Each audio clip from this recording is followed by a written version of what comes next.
প্রতিদিনের চিন্তা ও প্রার্থনা। 27 এপ্রিল।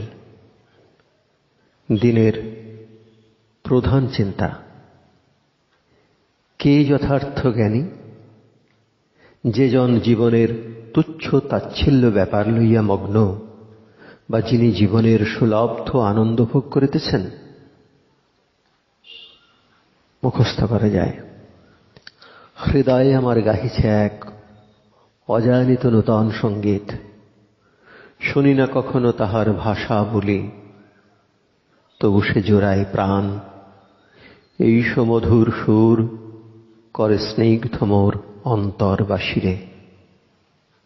কথাটার রহে অজানিত, যবে আমি বসি একা নির্জনতা মাঝে। হৃদয়ে আমার করে সেই গান, নাহি যার কথার মূরতি। উপদেশ। মনকে প্রসারিত করিয়া উপরে তুলিয়া রাখা সহজ কাজ নয়, তবু ইহা আমাদের পক্ষে সম্ভব। আমরা যেন নিজেদের এক ধীর স্থির সমভাবের অবস্থায় আনিতে পারি। হৃদয়ের সকল দুয়ার বিশ্বজনীন উন্নত পথে খুলিয়া দেওয়াই বুদ্ধির কাজ।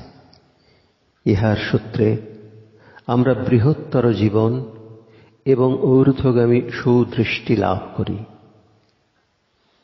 কোন কোন জিনিস আছে যাহা সর্বজনীন ভাবের আধার, যেমন সঙ্গীত।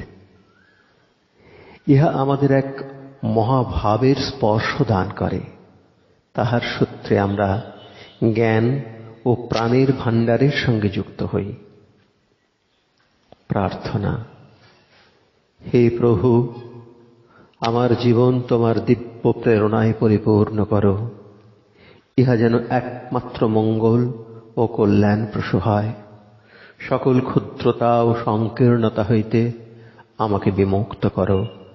আমার সহায় হও, যেন সেই বিরাট ও মহা ঐশ্বর্যময় সত্তায় আমার চিন্তা নিবদ্ধ হয়। আমার হৃদয় মনকে এমনভাবে প্রসারিত করো, যেন এ হৃদয় মন তোমাকে ধারণ করিতে পারে। আমি যেন নিজেকে সর্বতোভাবে তোমার পাদপদ্মে নিবেদন করিতে পারি।